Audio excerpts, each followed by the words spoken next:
Patrick and Laura Fink join us now with more. Good morning, ladies. Good to see you. Good morning, Erica. All right, so Trump is the nominee. This really went off without a fuss. The theme of last night was Make America Work Again, but so much of the evening was spent focusing on Hillary Clinton, with New Jersey Governor Chris Christie holding this mock trial, the crowd at sometimes yelling, "Lock her up."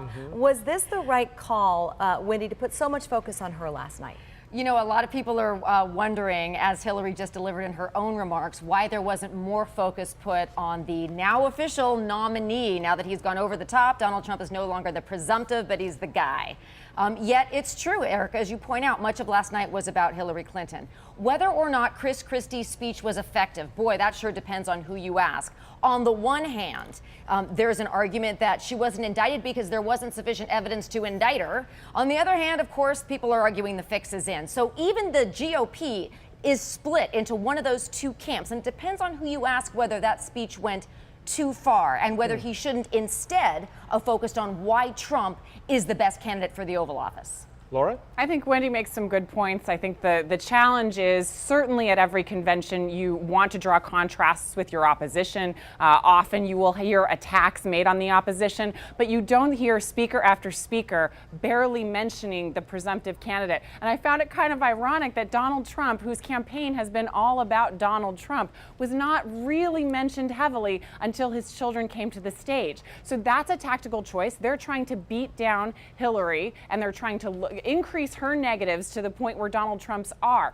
but they didn't make as much of an effort or spend as much airtime on improving Donald Trump's problems, which are what voters see as his unfitness for office and his lack of experience. So those are areas, that's a tactical choice, and one that is a little bit unprecedented.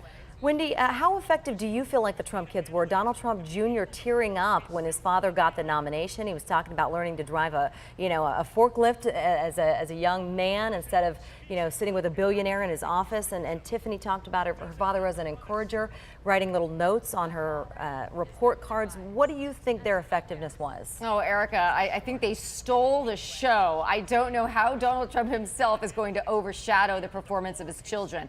And I got to tell you, he is very wise to put them front and center in this convention, because every one of them that's spoken thus far, remember, we're going to hear from all of them, have just really hit it out of the park.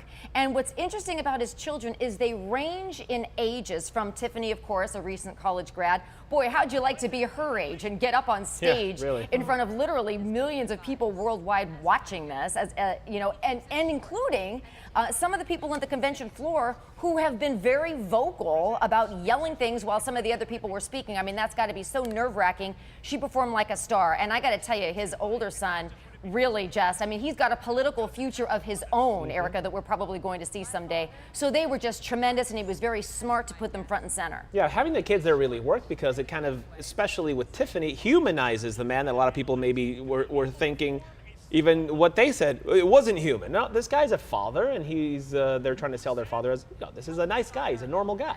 Well, I think you're absolutely right, Raul. And also, let's bear in mind that these Trump kids, I like to say they were at the lemonade stand, and they were making a heck of a glass of lemonade from those lemons. Because let's remember why they got so much airtime. And I agree with Wendy. I think they performed exceptionally well. But in fact, they are taking up airtime because the Trump campaign did not have traditional speakers to fill it. John McCain's mowing his lawn right now. George W. Bush is painting pictures of cats, and his father, George H.W. Bush, is probably on the golf course. So the Trump children filled the void. I think they did it well, but I also think that they were working hard to fill a gap that the Trump campaign desperately needed. Laura, let's touch real quickly on the Melania Trump speech controversy. Accused of lifting paragraphs from Mrs. Obama's speech a few years ago. Do you feel like this is something that the Democrats are going to continue to harp on and go after them for? Certainly not the night they were expecting or hoping for. Well, the funny thing is that the Hillary Clinton campaign didn't touch this with a 10-foot pole, that in fact the press and America were obsessed with this story. And I think that's where they made a tactical move. First of all, it played into two Donald Trump weaknesses. The first is that it played into the narrative of him as a huckster and a fraud. Like, here's someone who is using the words of someone else. The second problem is that it plays into his managerial strengths. It attacks it. Because if you can't run a campaign and vet words appropriately and run them through a computer program to see if in fact they are used by someone else, much less the previous First Lady who your campaign has spent time attacking, she and her husband, that's a managerial problem. And then beyond that, he didn't take the issue off the table, and his campaign didn't take the issue off the table by acknowledging it and moving on. So denying till you die and digging your heels in just extended the news cycle. So that was a tactical problem for him as well as a narrative issue. All right, Wendy, we'll let you have the last word, and if you could throw in there what you expect from Pence tonight, because that's going to be a big speech as well. Absolutely, and let me just segue into Laura's first point that about Melania's speech. Her first point presupposes that Donald Trump actually is as involved as we tend to think that he is. He probably delegated, has he spent his life delegating. I mean, he's a business person. Perhaps somebody else writing that speech, helping her write that speech, etc. So probably didn't know. Had he done it himself, he seems to be pretty detail-oriented. We probably wouldn't have been talking about, unfortunately, the plagiarism aspect rather than the very humanizing points she made in her speech. Remember, she even recognized Bob Dole in her speech. I mean, her speech was beautiful. It was overshadowed by the issues that have been risen, and justifiably so. Mike Pence tonight. Okay, so Mike Pence presents a little sort of gentler side of Donald Trump.